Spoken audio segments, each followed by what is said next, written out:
Alô, amigos, bem-vindos ao Gente que Fala ao vivo de meio-dia a 1 pela Rádio Trianon, AM 740 São Paulo, Rádio Universal, AM 810 Santos e AltV, www.altv.com.br, com reapresentação 6 horas da tarde. O nosso site, www.gentequefala.com.br, nossa página Facebook/programa Gente que Fala. Você pode participar pelo Twitter, @GenteQueFalaM. O WhatsApp é São Paulo 11 97401 2235 e o telefone à sua disposição, também São Paulo 11 5052 6622. Participando desta edição, o otorrino Luciano Neves, que é professor afiliado do departamento... Aí eu tenho que falar o nome todo, Luciano? Boa tarde. Boa tarde. Não precisa, antes mais nada, muito obrigado pelo convite. Vai ser um prazer participar dessa mesa, nesse programa que é um grande prestador de serviço à comunidade. Quando eu disse o nome todo, é professor do departamento de otorrinolaringologia e cirurgia de cabeça e pescoço da Unifesp. É um belo trava-língua, né, Zé Copé? Também conosco o psicoterapeuta Plínio de Souza, que é diretor estratégico de inovação e qualidade da Ápice Desenvolvimento Humano. Plínio, muito bom tê-lo aqui. Obrigado, muito bom também participar aqui do programa. Também conosco a farmacêutica bioquímica Cristina Azevedo, que é diretora comercial da Chromatox. Cristina, falei corretamente? Corretamente, está certo. Boa tarde a todos, obrigada pelo convite, obrigada pela oportunidade, vai ser um prazer participar dessa mesa. O que é Chromatox? Chromatox é um laboratório Sim. de análises toxicológicas e a gente realiza drogas de abuso em cabelo. Também conosco, ortoptista Eliana Cunha, que é assessora de serviços de apoio à inclusão da Fundação Dorina Noil para cegos. Eliana Cunha, prazer tê-la aqui. O prazer é meu e agradeço em nome da Fundação o convite e com certeza vai ser um bate-papo muito agradável entre nós. Ortoptista é uma especialista em distúrbios visuais. E eu pronunciei corretamente Dorina Noil? Perfeitamente correto. Porque é às vezes Dorina Noil, Dorina Noil. O correto é Noil, mas também a dona Dorina não se importava de jeito nenhum de que falássemos Novil. Ela falou assim, aquilo que o pessoal fica mais tranquilo e mais à vontade. Desde que a gente possa abordar a fundação com o seu excelente trabalho, é muito bom, não é? É isso mesmo. Falar alto, gritar, ou mesmo falar com muita frequência, sem técnica ou treinamento adequados, pode provocar rouquidão, dor de garganta, mudança de timbre e pigarro constante ou mesmo doenças vocais, como edema, nódulos e pólipos. Doenças apresentam tratamentos diferenciados, mas existem bons hábitos que podem ajudar a evitá-las. Doutor Luciano, eu vou ouvir com muita atenção. Então, mais atenção ainda. Zé Copé, é muito interessante porque aqui nós estamos na mesa com grandes profissionais, cada um deles, para exercer sua profissão, necessitou de uma formação. E quando nós falamos em voz, não há isso. Então nós aprendemos com a nossa família, nós aprendemos com nossos colegas e às vezes nós trazemos características vocais muito importantes. É o regionalismo, que é o famoso sotaque, ou eu falo alto porque a minha família fala alto, entre outros. Às vezes foi criado do lado de Cachoeira, do lado de uma estação de trem, um negócio assim. Isso, eu costumo brincar que tem uma característica social muito importante. Famílias ocidentais, principalmente as latinas, gregos, italianos, espanhóis, portugueses, na qual me incluo, falam muito alto, porque é um conceito ocidental que quando eu falo, eu tenho poder. Sim. No lado oriental é o contrário. Quando a pessoa menos fala, mais ela tem o poder. Então, aqueles famosos filmes japoneses que o pessoal está falando, de repente o chefe fala assim, olha, resolve o problema. Então, é muito interessante as características sociais e culturais da onde eu vivo. O que acontece é, por ser um aprendizado intuitivo, muitas vezes eu vou adquirindo abuso, eu vou adquirindo o mau uso vocal. Então aí eu cresço, eu estudo e começo a dar palestras, começo a ser professor, eu começo a ser, por exemplo, um médico, que tem que estar aqui e prestar uma informação à população.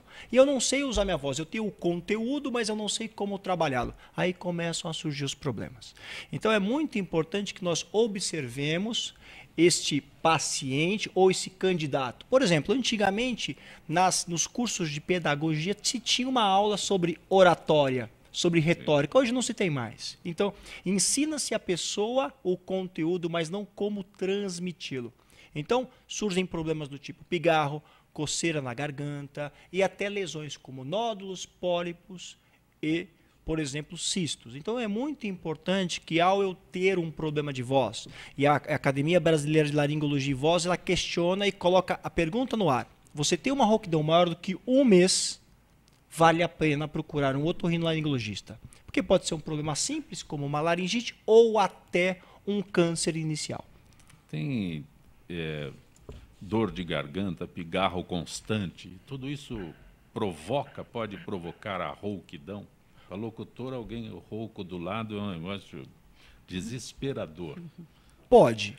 Pode porque essas manifestações, ressecamento, dor em pescoço, irritabilidade na garganta, podem ser decorrentes do mau uso vocal. Não que ele esteja gripado, não que ele esteja com uma infecção bacteriana, mas simplesmente por usar a voz errada. Então, muitas vezes, as pessoas querem fazer entonações de voz, eu quero colocar uma voz um pouquinho mais grave. É muito interessante que mulheres, quando têm uma voz mais grave, dão uma sensação de que tem credibilidade. É só observar as grandes âncoras femininas têm uma voz com uma tendência mais grave. Porque uma mulher com uma voz fina não teria, parece que não tem grande credibilidade. Não é mentira, o conteúdo é importante, mas nós temos essa visão.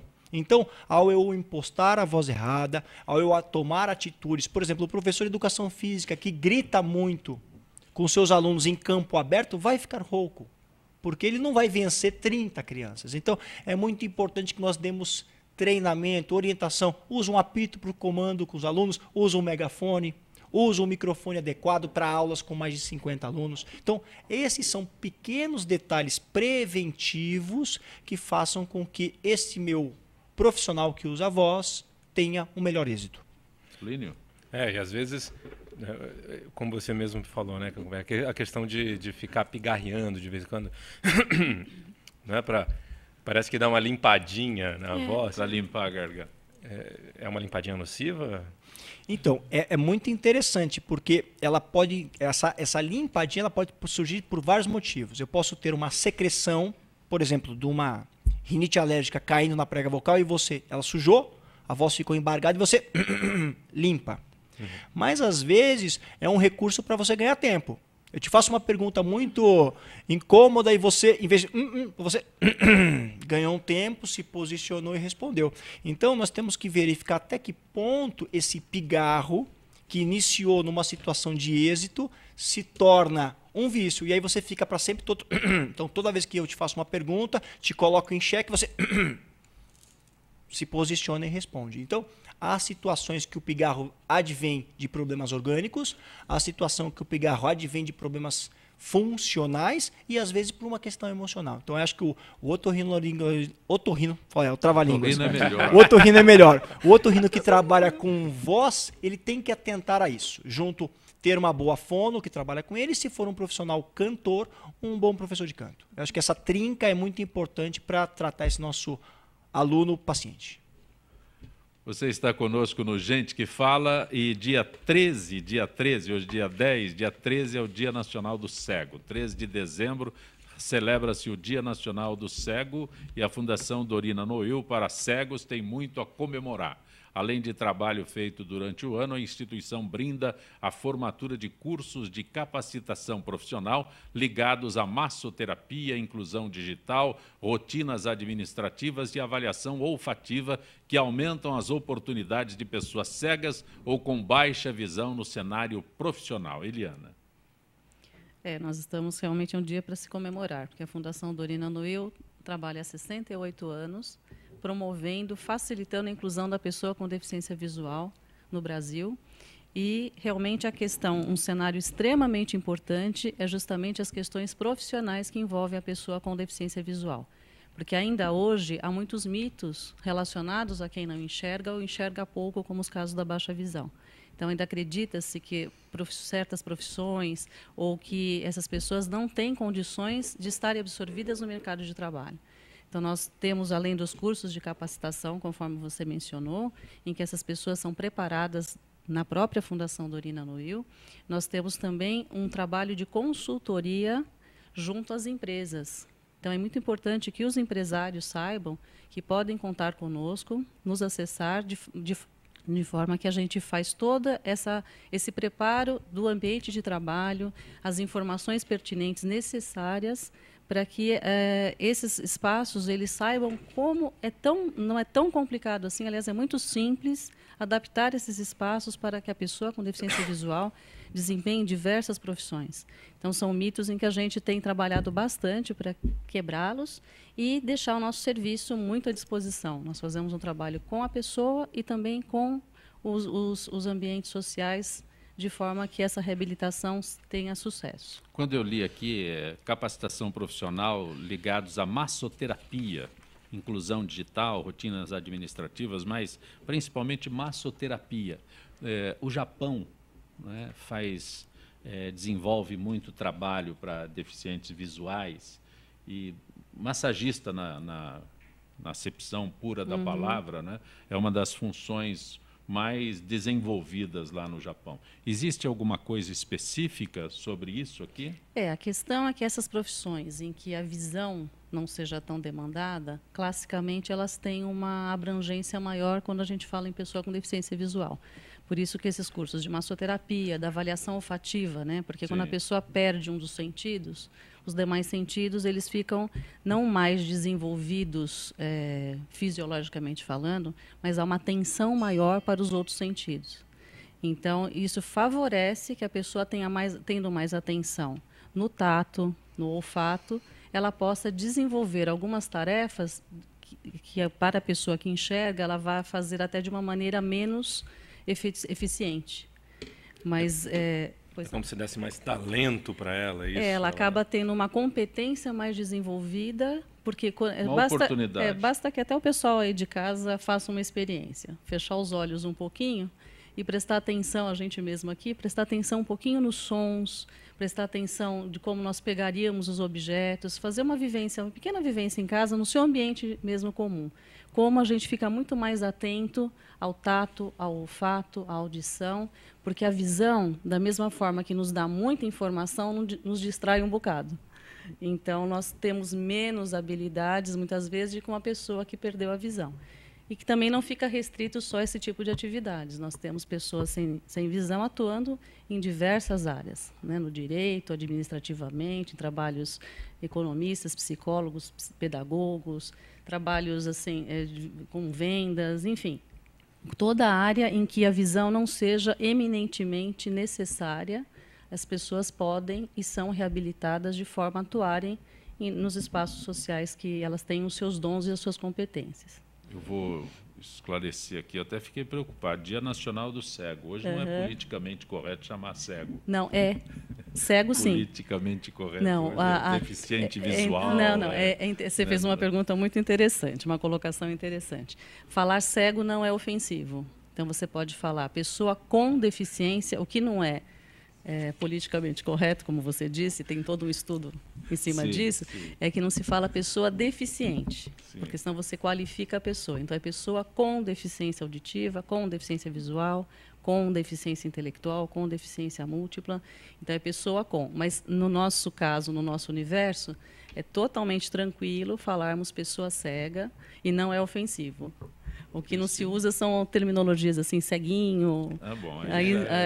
Mas o cego não. Cego é uma terminologia tranquila em que é extremamente aceita e adequada. Eu fui num museu em Campinas, que teve há pouco tempo atrás, e você entrava tudo às escuras, era tudo, você tomava café, comia alguma coisa, e sentia sensações, tinha uma feira para você tocar as coisas, foi muito interessante, você acaba se colocando no lugar da pessoa ali, né, do deficiente, com deficiência, né, do cego, e foi muito interessante essa vivência, eu adorei participar daquilo. Depois daquilo eu mudei um pouco a visão sobre a cegueira, sobre o cego, né, sobre as dificuldades que ele tem, porque eu acabei passando por tudo aquilo por um período de tempo, né? Eu acho que era 1 hora que você ficava lá dentro. Foi muito interessante. Você tocou num assunto interessante. Essas vivências a gente faz em várias situações. Nós fazemos nos grupos com as famílias, as pessoas que nós atendemos na instituição. Nós fazemos nas empresas, quando nós damos algum curso de capacitação para professores, profissionais da saúde e educação, nós fazemos essas vivências que, como você disse, isso ninguém jamais esquece. É verdade. Você está acompanhando Gente que Fala pela Rádio Trianon, AM 740, Rádio Universal AM 810 Santos e AltV www.altv.com.br. Testes de drogas apoiam clínicas de tratamento. Diante do aumento do número de substâncias psicoativas, as clínicas de tratamento vêm utilizando cada vez mais testes toxicológicos em cabelos para confirmar o perfil do dependente. Com eles, é possível saber quais drogas foram utilizadas e quando foi a última vez que isso ocorreu. Assim, se um paciente sofreu recaída, o teste comprova e permite a reavaliação do tratamento antes de uma recaída mais séria, antes de uma complicação maior. Cristina, pode ser, tá certo quando eu digo uma complicação maior? É. Uma recaída? Na verdade, o cabelo, o exame toxicológico no cabelo ajuda a gente a determinar se a pessoa usou, se não usou, quando usou, né? Então, o cabelo cresce em torno de 1 centímetro por mês. Então, quando você faz um exame do cabelo da raiz para baixo, aqui é o uso mais recente e aqui é o uso mais antigo. Se você segmentar o cabelo de 1 em 1 centímetro, você tem um histórico de uso de drogas da pessoa, né?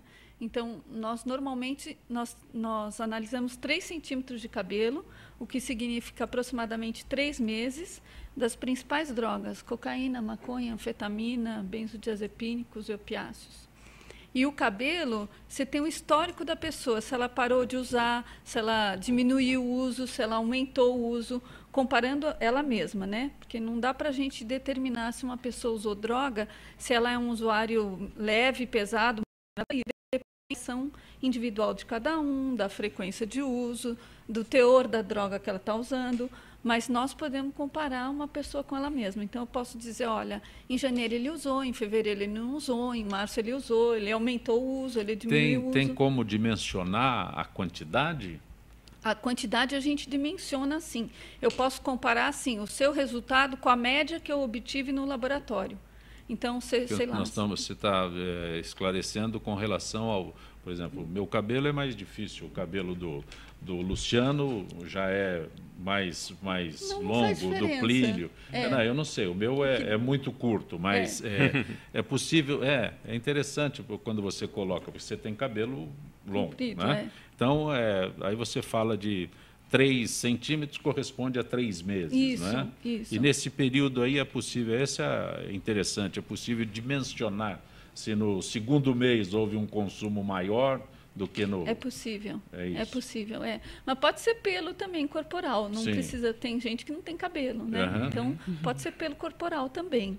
A janela, a detecção é um pouco diferente, porque 1 centímetro de cabelo é aproximadamente 1 mês. Sim. 1 centímetro de pelo pode significar 2 ou 3 meses, porque ele tem fios mais antigos, então pode ter um histórico um pouco maior. Ele tem um histórico um pouco maior. Mas o seu cabelo dá para fazer 2 centímetros, 3 centímetros, eu consigo. Muito bom. E como é que as clínicas usam essas informações de maneira produtiva? Então, na clínica, geralmente, quando a gente trabalha com clínica, a gente vê se a pessoa aderiu ao tratamento ou não aderiu ao tratamento. Ou se desconfiou que houve um uso de drogas na pessoa que está internada. Né? Então, okay. Eles mandam o cabelo, normalmente, eles fazem a coleta e mandam para ver se teve um uso ou não dentro da clínica. Né? E a partir daí eles redirecionam as ações lá. Né? Exato. O Plínio tem interesse específico, aliás, até a próxima notícia, ex-modelo faz tratamento para deixar as drogas, chama a atenção do país o caso da ex-modelo Loemi Marques, encontrada na Cracolândia, viciada em crack, e participou de um programa da TV Record, pelo qual foi encaminhada ao projeto Independência Química da Ápice Desenvolvimento, que faz tratamento sem internações, cujo intuito não é tornar dependentes em abstêmios, mas sim pessoas inteiras, equilibradas e livres de vícios. Está certo quando eu coloquei o seu interesse em detalhar mais o assunto, Plínio? Sim, está certo. Assim, nós trabalhamos 80% dos casos sem internação. 20% dos casos nós trabalhamos com internação. No caso da Loemi, é necessária internação. Então, ela está muito intoxicada, muito impregnada mesmo com crack. Sem internação, seria mais desafiante. Então, melhor como internação. Mas nós trabalhamos com internação breve, né, de 1 ou 2 meses. Agora, o que diz aqui nessa sua apresentação de fundamental é justamente essa questão que a gente discute, que o importante para um tratamento eficiente de dependência química é não olhar apenas para o aspecto químico da dependência, né? A dependência química, ela não é causa, ela já é consequência. Existe uma causa anterior, que é uma dependência emocional. É uma estrutura emocional, uma estrutura de vício, que a pessoa sente como uma sensação de vazio, um buraco, uma angústia, uma ansiedade constante, uma incompletude, né? E aí ela busca essa completude em muletas, em algo que a torne mais inteira. Isso pode ser um excesso de comida, pode ser na religião intensa, na atividade física intensa, né? Tem gente viciada na endorfina. E quando a pessoa não encontra nessas fontes, digamos, mais saudáveis, e ela encontra numa maconha, na cocaína, no álcool, ela passa a usar mais, usar mais, usar mais. Por quê? Porque aquilo a faz melhor, ela usa como se fosse um remédio. Ela fica mais autoconfiante, ou menos ansiosa, ou mais desinibida. E aí, com o tempo de uso dessa muleta emocional, o corpo começa quimicamente a se reorganizar por conta do excesso químico e a ficar dependente. Então, assim como nós somos do sal, né? Se você tira o sal de repente, você vai ter aí uma certa abstinência, vai ficar tonto, vai demorar para a sua pressão se reorganizar sem ele. Então, olhar para essa incompletude humana, para a origem e resolver esse buraco é o que nós discutimos como sendo fundamental. E não só esse buraco, mas também o sentido da vida. Então, nós trabalhamos em 3 dimensões. O buraco, que tem a ver com o passado da pessoa mal resolvido dentro dela. O presente, que tem a ver com os relacionamentos atuais já desgastados, né, familiares, amorosos, que muitas vezes contribuem para a pessoa se sentir sem saída, numa família desgastada, com mágoas, raivas, dores. Podemos colocar o trabalho aí? E o futuro. O trabalho também acho que tem a ver com o presente. Ah, sim. Mas no futuro tem a ver com uma falta de sentido no aspecto trabalho profissional, ou seja, não tem uma perspectiva de trabalho que faça sentido, né? que tenha valor, né? O trabalho não pode ser só... Ele pode ser muito mais do que só fonte de renda, né? Ele pode ser fonte de vida. Então, desenvolver um futuro atraente, profissional, afetivo, é importante. Se você não olha para esses aspectos, a pessoa continua usando a droga como um remédio para aliviar a dor e também como o sentido da vida, o prazer, já que ela não tem sentido em outras questões fundamentais. O comum é isso, né? Vai buscar o prazer momentâneo, imediato, né? Para uma vida sem prazer, para uma vida sem sentido. Eu sempre falo que experimentar a droga, muita gente vai experimentar, né? O adolescente na faculdade, enfim, todo mundo experimenta, passa por essa fase de experimentação. Agora, ficar na droga, né, continuar usando sem ser um processo recreativo e sem causar uma dependência, né, é muito mais complicado e envolve todo um contexto emocional e familiar, enfim, tem um histórico por trás disso, né, que experimentar, muita gente experimenta na fase da faculdade, principalmente. Sim, é o uso recreativo mesmo, como você falou, né, ou o uso dependente. Pois não, Eliane. E é interessante que você falou a questão de tudo isso, quando você tem a questão da deficiência. Que 80% das pessoas com deficiência visual perdem a visão. Elas não nascem com a perda visual. Então, ela tem que reestruturar a sua vida e redescobrir o sentido da sua vida com a deficiência. Então, como é importante essa questão do trabalho que a gente faz, inclusive, de resgate, não só da questão de como lidar com essa perda, como você falou desse buraco que fica também dessa perda visual, por isso que nós temos uma equipe multidisciplinar, com vários terapeutas trabalhando junto com os nossos clientes, porque é um resgate da própria vida, é um reconstruir a vida, a gente chama de reescrever a sua própria história, porque há essa perda, e aí nesse sentido, como que a pessoa vai se perceber sem a visão, e aí que o nosso trabalho é muito forte relacionado à questão da empregabilidade, à questão da vida profissional, que é um dos alicerces sobre os quais as pessoas se desenvolvem e resgatam seu próprio sentido de vida. Então, tudo isso Tem muito a ver também. Cristina, você fez referência à análise do cabelo e o Plínio citou um outro componente que você não fez referência, que é o crack. Eu achei muito interessante isso e fico curioso para saber se é possível. Esse cidadão aqui é dependente só dessa droga, ele só fuma, ele só ingere, ele... É possível essa análise? É possível dizer, por exemplo, se ele usa crack ou só cocaína. Sim. É possível. No cabelo, você consegue determinar se ele é um usuário de crack. O crack, a cocaína, metaboliza no organismo e tem um metabólito específico para uso de crack. Diferente, se a gente analisar a urina ou sangue, você não consegue determinar o uso de crack, você consegue determinar o uso de cocaína. Mas no cabelo você consegue determinar se era crack ou não. Você citou a segunda parte da pergunta, que o comum era o exame de urina. O comum era o exame de urina. Tempo, né, a urina o mais comum no Brasil é o exame de urina. Né? Nós não temos um histórico de cabelo, que é uma análise nova, né, no país. O comum, na verdade, eu sempre falo, não existe um exame melhor que o outro. Existem focos diferentes. Né? Para um uso mais recente, o ideal seria se analisar a saliva. Sim. Porque, se ele está sob efeito naquele momento, é um piloto de avião que vai entrar para pilotar. Então, se poderia fazer um teste de saliva, ou num caminhoneiro que está na estrada. Saliva seria melhor, para você detectar se naquele momento ele está sob efeito daquela droga, né? Se ele está sob efeito. A urina é um uso mais assim de alguns dias passados, 5 dias, uma semana. Algumas drogas que ainda ficam num período mais passado é muito utilizado em empresa como teste randomizado que faz exames toxicológicos na empresa. E o cabelo a gente indica mais como pré-admissional. A ANAC agora obrigou as companhias aéreas a fazerem testes toxicológicos. Então, mas eles estão fazendo urina, mas muita companhia aérea está fazendo no cabelo como pré-admissional, porque no pré-admissional você já descarta as pessoas que usam droga no cabelo, entendeu?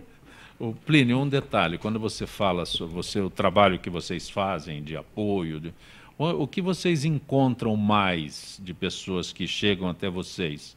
Consome qualquer tipo de droga? Tem algum que, olha, eu imaginei, como nós sabemos, que era fácil, era passageiro, não foi? Tem algum tipo específico que eles... Mais álcool, cocaína e crack. Né? Alguns usam 2 desses combinados, alguns usam os 3. Né? Mas tem também aqueles que só usam cocaína ou que só usam o álcool. O álcool você considera nessa análise aí? Mesma estrutura. É social, né?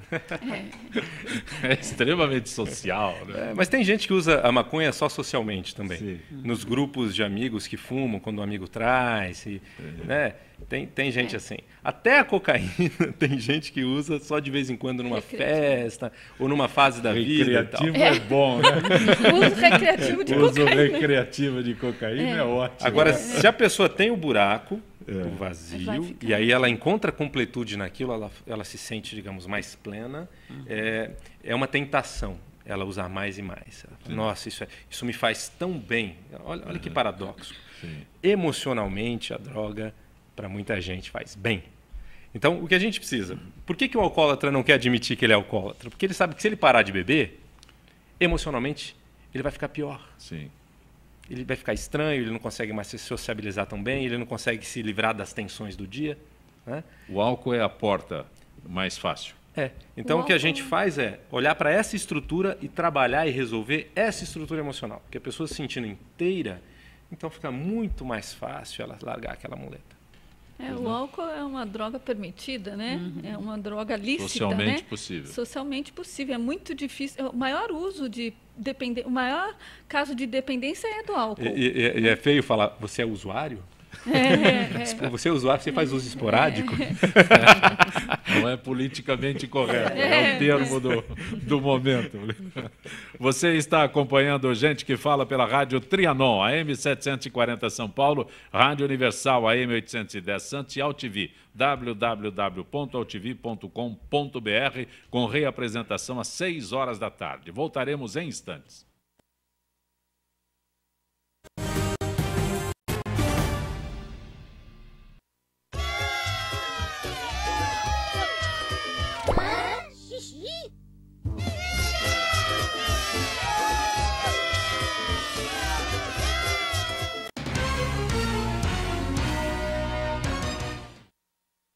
Tudo tem a ver com alguma coisa. De onde vem a água que a gente bebe? Da torneira. Ih, nada a ver. Vem dos rios que nascem da mata. Sabia que a gente só respira por causa das árvores? A árvore respira? Respira. A árvore respira. E o que você tem a ver com isso? Meu ar. Minha água. Minha árvore. Meu ambiente. Mata Atlântica. SOS Mata Atlântica. Mais 25 anos.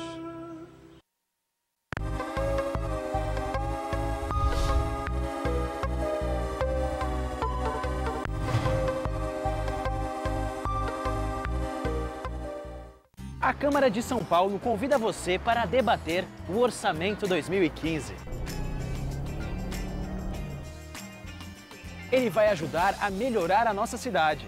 Será a sua chance de indicar os investimentos necessários em seu bairro, como mais recursos para a saúde, transporte público, moradia e lazer. Aproveite essa oportunidade e venha para as audiências públicas. Estamos esperando por você. Participe!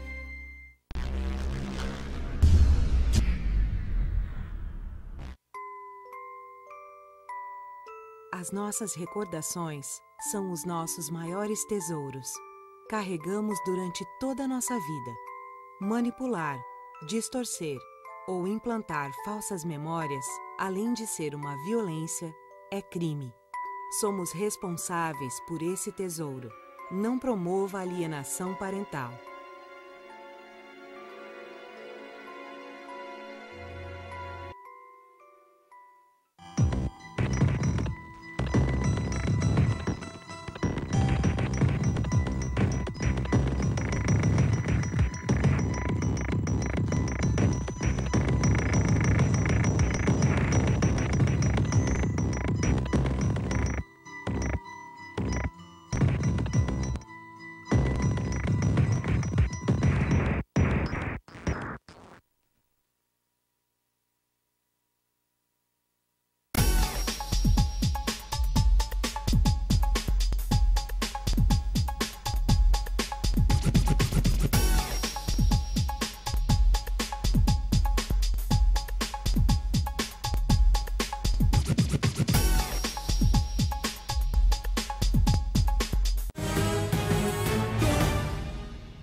Você está conosco no Gente que Fala, pela Rádio Trianon, AM 740 São Paulo, Rádio Universal, AM 810 Santos e AltV, www.altv.com.br. Como toda quarta-feira, nosso contato com o Dr. Nelson Letísio, que é cirurgião plástico. Dr. Nelson Letísio, boa tarde, doutor. Zancampe, como é que você está? Tudo bem? Os preparativos para o Natal. Estamos a 10 dias do verão e com as festas de fim de ano batendo à nossa porta, muitas dúvidas sobre cirurgias plásticas surgem, sobre a influência do calor excessivo, de criação de tudo mais que nós podemos falar aqui sobre este período que se aproxima, doutor Letísio. É necessário? O que nós podemos fazer? O que nós podemos realmente tentar nesse período, doutor Letísio? Olha, Zancopé, do ponto de vista cirúrgico, do ponto de vista técnico, você não tem grandes alterações entre inverno e verão, entende? E talvez por sazonalidade você tenha alguns tipos de cirurgias que você possa procurar mais no inverno e no verão, mas não que a temperatura ou o clima influencie para a escolha da cirurgia, o que você tem que fazer alguns cuidados especiais ou não. O que acontece é que você, por exemplo, vai fazer uma cirurgia de mama, vai fazer uma cirurgia de face, vai fazer uma lipoescultura, você vai ter que ficar aí de 45 dias a 2 meses sem tomar sol. E o grande problema é esse, que o pessoal pensa que de repente ele vai fazer uma cirurgia, ele vem fazer uma cirurgia em dezembro, para curtir o verão de janeiro numa praia. Não, isso não é possível, né, Zancopé? Isso não é possível. Então, mas do ponto de vista técnico, laboratorial, físico, não muda nada, Zancopé. o organismo humano é o mesmo no inverno e no verão. E as restrições pós-operatórias são as mesmas no inverno e no verão. Agora o pessoal tem que se conscientizar disso, que fica um pouco impraticável querer fazer uma cirurgia próxima ao verão ou no verão e aproveitar aquele próprio verão. Ela pode fazer tranquilamente no verão, ela pode fazer a cirurgia dia 5 de janeiro, sem problema nenhum, sabendo que ela vai ficar de 45 dias a 2 meses sem tomar sol. Ela não pode querer fazer uma cirurgia dia 20 de dezembro e querer curtir a praia no Réveillon. Isso não existe, né? Mas, doutor Letísio, existe algum tipo de cirurgia que seja mais procurado nessa época do ano? Olha, não tem muito, Zancopé, não tem muito, porque devido à sazonalidade. De repente você consegue fazer mais em época de férias, mais estudantes, mais pessoal que está ligado à faculdade, mais pessoal que está ligado a colegial, fazer nariz, lipo, essas coisas. Isso sim, existe uma certa influência. Durante o período letivo, por exemplo, você tem uma diminuição de estudantes que procuram a cirurgia. Nessa época do ano você tem realmente um aumento de liposculturas, cirurgia de nariz, colocação de prótese, porque são pacientes mais jovens, né, que procuram e estão geralmente em fase de férias escolares. Isso sim, mas não que exista uma influência climática sobre a procura de cirurgia ou sobre o organismo humano que possa ter uma resposta diferenciada pelo clima. Não, isso não existe. Doutor Letísio, um detalhe especial. Nessa época do ano o senhor fala de repouso, né?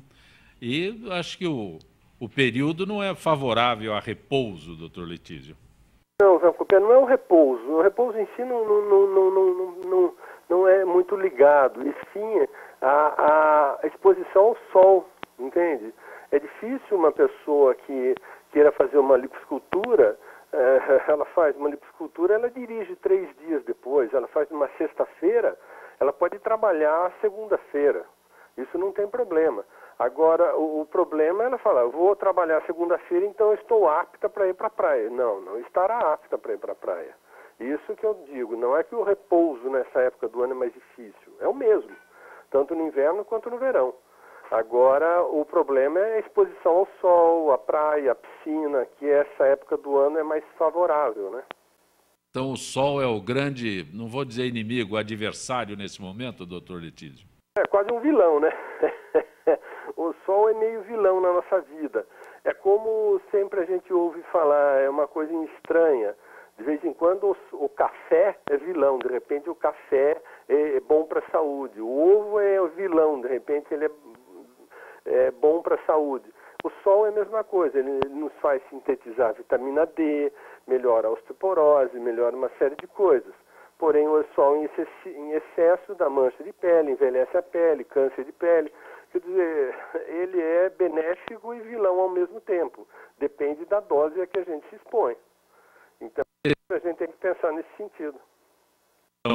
Gente que fala. Uma boa tarde, doutor Letísio. Boa tarde, saúde e paz para todos aí.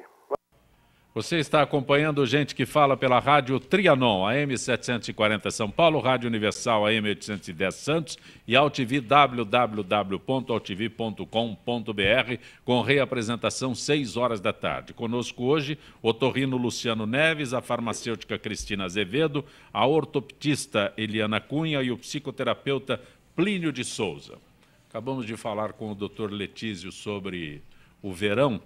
Né? Apesar de ser mais ligada ao inverno, a rinite também sofre com o verão, principalmente porque o calor e a umidade característicos dessa época facilitam a proliferação de micro-organismos causadores de alergias. Além disso, é preciso prestar atenção à variação de temperatura, que não deve ser brusca, e com a limpeza do ar-condicionado, que pode ser um condutor de fungos, ácaros e bactérias. Doutor Luciano. É isso mesmo, Zancopé. Na verdade, o termo que nós mais utilizamos hoje em dia chama-se rinocinusite, tá? Rinite é quando eu tenho inflamação. Rinite é duro, as duas de uma vez só, doutor? É, que na verdade... Rinite e sinusite. Porque rinite é inflamação ou infecção da cavidade nasal. e sinusite dos seios paranasais. É muito importante essa explicação porque isso é uma divisão didática. Nós humanos que criamos, bactérias, vírus e o processo alérgico não. Então as pessoas confundem muito, eu acho que eu ter uma rinocinusite é mais grave do que ter uma rinite. Na verdade, nós falamos de rinossinusites. E nesse ponto específico das rinossinusites alérgicas, ou seja, desencadeadas por algo, que pode ser amendoim, pode ser soja, pode ser chocolate ou, como é muito mais comum, ser multifatorial. E quando eu falo multifatorial, os principais alérgenos são pós, poeiras, mofo, bolor e a presença do ácaro. Ácaro é um aracnídeo da família das aranhas, mas ele é microscópico. Tá? Qual que é o problema do verão? Teoricamente, nós temos uma melhor temperatura, é mais quente, é menos úmido em alguns lugares. Então, isso faria com que pó, poeira, mofo e bolor diminuíssem. Isso é teórico. Mas nós temos situações como, por exemplo, se nós 5 formos alugar uma casa no verão, que é muito comum, e aí um alerta a todos que estão nos escutando, e nós vamos, por exemplo, para o Guarujá passar as festas, e essa casa ficou muito tempo fechada, lá é um depositário de pó, poeira, mofo e bolor. Qualquer pessoa que entrar nesse ambiente vai ter o quadro alérgico. Então, na verdade, o principal tratamento até o presente momento para eu ter um bom controle dos quadros alérgicos é evitar o agente que desencadeia. Só que às vezes isso é impossível, então aí todos os médicos vão atuar quando já houve o contato. E aí eu atuo de modo ou medicamentoso ou através de instituição de procedimentos para diminuir essa exposição. Então, Luciano, em alguns aspectos eu posso fazer uma prevenção, mas acabou de citar um exemplo. Eu vou em algum cômodo, alguma dependência, em algum lugar que eu entre e aquele mofo, eu já sinto que tenho que procurar o Dr. Luciano imediatamente. Isso não dá para fazer prevenção. Dá para fazer prevenção se você, por exemplo, no caso dessa casa. Então nós sabemos que, por exemplo, nós 5 estamos alugando a casa, eu sei que o zancopé já é um predisposto à alergia. Então ao alugar a casa, o que eu faço? Mando uma faxineira 1, 2 dias antes fazer a limpeza. Mando abrir a casa. Mas aí é zancopé, outro... chegue depois. Isso é prevenção. Não, mas aí é outro tipo. Algo comum. Pega uma lista telefônica que nem se usa mais. Isso. Né? Então ela está lá cheia de ácaro e tudo mais. Alguém abre para você. Isso. Então, nós temos profissões que são mais predispostas. Então, as pessoas que lidam com material que está muito tempo estocado, estoquistas, arquivistas, bibliotecários, professores que lidam com giz. Então, a função do otorrinolaringologista é detectar quais são os problemas que podem desencadear. Porque, na maioria das vezes, o paciente vem com um problema. Então, eu tenho 2 pensamentos, tirá-lo da crise e prevenir as próximas. Então, eu tenho que ir no interrogatório, que nós chamamos de anamnese médica, e detectar quais são os problemas. Por exemplo, se eu tenho um paciente que é alérgico e ele é frentista de posto de gasolina, nós temos um problema. Não adianta eu medicá-lo, eu tenho que orientar. Olha, talvez não seja a melhor profissão. Ah, doutor, mas eu não posso porque eu dependo disso. Ok, mas seria interessante você procurar uma outra profissão que não te exponha tanto. Ou, no caso de um serralheiro, no caso de um carpinteiro, utilizar máscaras adequadas, que fazem parte dos itens de proteção individual. Do bibliotecário. Do bibliotecário, idem. No caso do ar-condicionado dos nossos carros, tomar uma atitude preventiva. Quando eu ligo o ar-condicionado e percebo que ele já tem um odor que é característico, tenho que fazer a limpeza. Ou seja, ar-condicionado do carro não deve cheirar, ele deve ser inodoro. Então, é uma limpeza. A mesma coisa com a casa. Eu começo a detectar que minha casa apresenta alguns pontos com mofo, com bolor, talvez uma tinta, talvez eu tenha um vazamento d'água por trás que eu devo corrigir. Então, estou pagando uma conta de água maior do que eu deveria. Então, essas são as atitudes. O problema é que para tratar adequadamente uma rinocinusite alérgica, eu preciso mudar o hábito de vida. E nós sabemos, até como o colega Plínio colocou, mudar hábitos de vida são complicados. Então tem que mexer no âmago da pessoa. Muito complicado. A Fundação Dorina Noil para Cegos lançará sábado, Dia do Cego, o blog colaborativo Rede de Leitura Inclusiva, conectando todos. que visa aumentar a troca de experiências com outras instituições que lidam com o tema. A ação consiste na parceria entre educadores, bibliotecários, profissionais do livro, organizações sociais e governamentais que serão responsáveis por alimentar e manter o blog ativo. Eliana, qual a expectativa para esse blog? A nossa expectativa é grande, porque a gente sabe que a leitura é um meio em que a gente propicia acesso à cultura, à educação para todos, né? E particularmente para a pessoa com deficiência visual, nós temos que ter produtos, livros acessíveis, que é um dos nossos focos de produção, que são livros falados, digitais, livros em braille. E essa rede, ela foi lançada no Brasil todo, em que a Fundação dá um suporte para que esses grupos de bibliotecários trabalhem e saibam fazer uso desses livros acessíveis e que estimulem os espaços onde as bibliotecas estimulem esses espaços para que atraia as pessoas e faça com que utilize de forma adequada. Só uma informação interessante é que, por ano, uma pessoa cega lê 9 livros e uma pessoa que enxerga 1.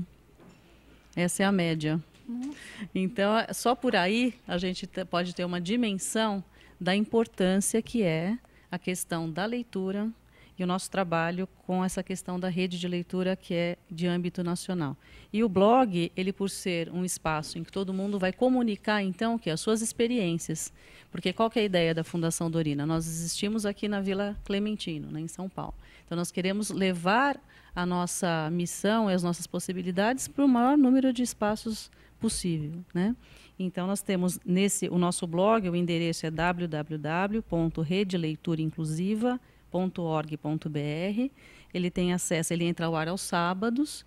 Então, todos esses espaços que já fazem essas atividades podem compartilhar suas experiências. E aí todo mundo aprendendo com todos, cada vez mais levando a questão da leitura inclusiva para todo o Brasil. Repete o endereço. www.redeleiturainclusiva, tudo junto, .org.br. A Resolução 460, que estabelece que o motorista profissional deve fazer teste toxicológico de cabelo para obter ou renovar a habilitação, continua trazendo polêmicas. Isso porque ela prevê que os testes sejam realizados por empresas creditadas pelo Colégio Americano de Patologistas e não por uma entidade nacional como o Inmetro, trazendo prejuízo ao desenvolvimento tecnológico e econômico do país. Significa que alguém do exterior que faça agora? Exato. Do jeito que está escrito a resolução agora, na verdade, essa resolução, a lei foi aprovada, os motoristas de categoria C, D e E vão ser obrigados a fazer os testes toxicológicos no cabelo. Sim. E pela resolução está escrito que o laboratório que vai realizar os testes tem que ser acreditado pelo Colégio Americano de Patologia. Então, nós, que somos acreditadas pelo Inmetro, não podemos participar. E só tem 2 laboratórios repete, por favor, repete. Quer dizer que há uma resolução que estabelece normas no Brasil, mas já estabelece também que as normas devem ser seguidas com entidades do exterior. O laboratório tem que, na verdade, pode ser feito aqui no Brasil, desde que o laboratório seja acreditado pelo CAP, que é o americano, Colégio Americano de Patologia. E nós somos acreditadas pelo Inmetro. Pois não. Brincadeira, né? Surreal, né? Surreal. O Plínio ficou mais indignado ainda. Meu Deus do céu. É algo nesse país, né? Sim. Não, mas, na verdade, nós estamos tentando rever essa resolução de que a gente possa participar desse processo, porque também levar divisas para o exterior e por que eu tenho que ser acreditada pelos Estados Unidos em inglês, pagando em dólar, tendo que traduzir todos os meus procedimentos operacionais para o inglês, porque o Inmetro, que é o órgão no Brasil que regulamenta esse tipo de resolução, esse tipo de acreditação, não pode ser, né? Então, nós seguimos, na verdade, a legislação internacional, que é a ISO 17025. Então, nós temos a ISO 17025. O que nós não temos é o CAP, que é o que eles exigem. O Plínio, só um detalhe, você, como psicoterapeuta, você já fez referência à fome física, não, mas à fome emocional. teu foco em cima desta fome emocional. No caso da dependência química. Sim. Né? O que acontece? Nós temos aí muitas clínicas, isso vem crescendo no Brasil, né, de dependência química. Nós temos aí uma média, alguns números que se tem, é uma média de sucesso entre 20% e 30% das pessoas que passam por um tratamento de 6 meses para desintoxicação e tratamento da dependência química. No entanto, a gente está falando aí de 70%, 80% das pessoas que voltam para as drogas rapidamente. Tem gente que volta no dia que sai de manhã da clínica, volta à tarde. A família já põe lá de novo. E esse número ele reduz com o tempo.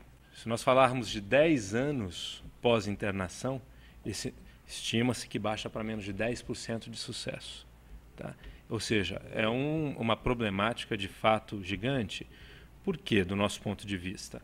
Porque não se trabalha de maneira eficiente e completa essa estrutura, essa fome emocional. A pessoa sai quimicamente desintoxicada. Tá? Ela não tem a fissura que ela tinha por conta da necessidade física da droga, que o corpo se reorganizou. Mas ela tem ainda a necessidade, a fome emocional. Ela precisa se sentir inteira, se sentir plena. Se você não resolve essa fome emocional, é que nem obesidade, né? Se você reduz o estômago, mas a pessoa continua com a ansiedade extrema, não cabendo mais comida, ela vai fazer o quê? Ela vai começar a fumar. Tem gente que vai para as drogas. A gente trabalhou uma pessoa dependente de crack na Cracolândia, que era um ex-obeso de 180 quilos que reduziu o estômago, foi parar no crack, né? E assim, com menos de 50 quilos de peso, de pele e ossos, né? Por quê? Porque a estrutura de vício está lá. A comida também está querendo resolver uma fome emocional, não é fome física. A pessoa não está se alimentando mais fisicamente, é excesso. Né? Nós temos algumas perguntas, eu vou pedir aos senhores que sejam o mais rápido possível. A Maria do Socorro da Vila Guilherme está contente por terem convidado o Plínio de Souza. Seja qual for o assunto que ele falar, com certeza é um sucesso. Você tem um homônimo aí, é isso? Acho que é isso. Não, né? Porque Você está em outra emissora? Sim, eu também participo muito de um programa de rádio. Sim, qual é? O programa chama-se Vida Sem Vícios. Sim. Né, na Mundial FM. Perfeito. 95.7 e 660 AM também. Eu pensei que fosse um homônimo. Então... Rita das Perdizes. Doutor Luciano, como diferenciar uma laringite de uma inflamação comum na garganta? Olha, muito interessante essa pergunta. Na verdade, quando eu falo garganta, o termo médico seria faringite. Tá? Então, nós dividimos essa região em faringe, que é uma região mais alta, e laringite é uma região mais baixa. Essa é a função de qualquer médico, tentar definir as diferenças. Mas pistas para isso são: a faringe é o tubo que passa o ar para você respirar e os alimentos. Na laringe, não. Na laringe só passa ar. Então, se o paciente tiver dor de garganta para deglutir, dificuldade para engolir saliva, ou a saliva ou o alimento está pegando um caminho errado, entre aspas, sugere uma faringite. Se ele tiver uma alteração de voz, com uma rouquidão, basicamente como nós conversamos, sugere uma laringite. Por que eu falo que sugere? Porque através dessas pistas, existem muitas outras, o médico vai fazer a anamnese e vai fazer o exame físico. O exame físico ele é essencial para esse discernimento. É faringite, laringite ou as duas juntas, faringolaringite. E aí, mais do que isso, descobrir qual que é a causa. Pode ser térmica, tomei algo quente, queimei um chimarrão, um café. Pode ser química, inalei um produto ou ingeri um produto do tipo álcali ou ácido. Pode ser bacteriana, viral, fúngica, entre outras. Existem uma gama complexa de agentes causadores para essas duas infecções. Então, eu acho que é importante isso. Saber procurar um bom médico, pode ser a nível de pronto-socorro, crianças, um pediatra ou até um otorrinolaringologista para fazer o diagnóstico adequado. Isso é muito importante. Jerusa de Perus. Plínio, qual a sua avaliação do programa para o uso de posse de maconha realizada pelo Uruguai? Pela liberação, né, lá do Uruguai. É uma polêmica, né? Assim, a gente discute os efeitos da maconha, se a gente de fato vai tratar a maconha como álcool, né, como sendo algo do mesmo nível. E nós temos aí alguns agravantes na maconha em relação ao álcool, que é, por exemplo, a maconha é hoje uma das principais causadoras de surtos psicóticos, né? Então, uma pessoa que tem uma tendência à esquizofrenia, que tem ali uma predisposição genética, tem muita chance de, com o uso da maconha, entrar em surto e isso trazer um mal, talvez até irreversível para ela e para as famílias, né? Então, enfim, eu pessoalmente considero a maconha também uma porta de entrada, né, para outras drogas muito fortemente. Então, o uso diário dela é algo muito preocupante. Então, de fato, isso está muito disponível. Assim, a gente tem opiniões a favor e contra, dizendo que talvez algumas pessoas, talvez as pessoas usem menos por estar disponível. Mas eu, atualmente, sou da posição de que acho melhor não, né? Inclusive o álcool, não sei se nessa fase da vida e com tudo que a gente vem estudando, eu acho até que seria melhor não estar tão disponível também. Eliana, Maria Eduarda, o que é baixa visão? Existe tratamento para que o paciente volte a enxergar? Ela elogia o trabalho da Fundação. Então, Maria Eduarda, baixa visão, de uma maneira leiga, para que todo mundo entenda, é quem tem 30% de visão ou menos no melhor olho após todos os tratamentos possíveis. A pessoa já colocou óculos, já fez alguma cirurgia, já fez algum tratamento clínico e continua com essa redução de visão. E o que não há uma cura para a baixa visão, mas há recursos ópticos especiais para que essa pessoa volte a realizar várias tarefas, dentre as quais principalmente a tarefa de leitura. Dr. Luciano, Jéssica da Moca, qual é a efetiva função das amígdalas? Oi, Jéssica, tudo bem? Grande pergunta, tá? As amígdalas, como outras estruturas que existem na garganta, como a própria adenoide, que é chamada de modo errôneo de carne esponjosa, são tecidos que ajudam na proteção da criança, identificação dos agressores e a estruturação de uma adequada proteção. Tá? Então, elas são importantes. Talvez já me adiantando numa possível pergunta por que então em alguns momentos nós temos que retirá-las? Tá? Nós vamos retirá-las quando elas perdem a sua funcionalidade ou elas causam um outro problema. Ao crescer para combater várias infecções, não voltam ao tamanho normal e obstruem a via aérea. Ao obstruir a via aérea, podem causar problemas do tipo respiração oral, obstrução nasal e alteração do crescimento da face dessa criança. Então, essas são as principais funções. Eliana, Jaime do Jardim Bom Filhole, o Brasil já estaria treinando cães guias para deficientes visuais em número suficiente? Qual a melhor raça? Não temos um cão guia brasileiro ainda. Existe o Instituto Íris, que é um instituto que faz toda essa intermediação com os Estados Unidos.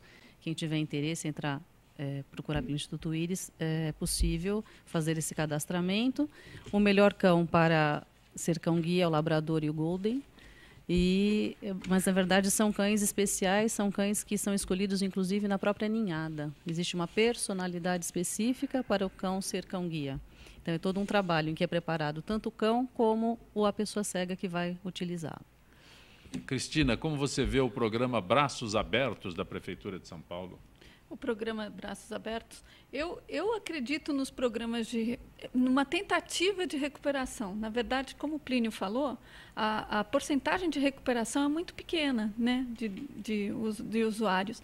Mas eu acredito que é uma tentativa. Então, mesmo que seja um ou outro que consiga se livrar do uso da droga, eu acredito que seja um processo interessante, entendeu? Eu sou contra a liberação do uso da maconha, eu particularmente sou contra, né, do uso da maconha, que eu acho que é mais uma droga a ser liberada, como o álcool, como o cigarro, né? Que também não deixa de ser uma droga. Então, eu sou a favor desses programas e eu acho que é uma tentativa válida. Hoje, às 6 horas da tarde, o lançamento, a noite de autógrafos do livro Justnaturalismo e sua importância para o positivismo, do Cláudio Tucci Júnior, na Avenida Moema, na Livraria da Vila, em Moema, na Avenida Moema. Agradeço a Eliana Cunha, a Cristina Azevedo, também o Luciano Neves e o Plínio de Souza. Gente que Fala tem na direção-geral o jornalista Fausto Camunha, a diretora de produção Ezenilda Salvato, redação Raela Brandão Pedro Esquiavon, na pauta José Carlos Sicarelli, produção cultural Ricardo Godoy, na rádio Trianon, Neildo Neres, Cléo Rodrigues Benebenê, na direção da UTV Alberto Luquete, na técnica James Eduardo, Iago Matsumoto, Célio Teixeira, Arthur Endler. Estaremos de volta amanhã meio-dia. Na sequência, Trianon, Marcos Calazans. Grato.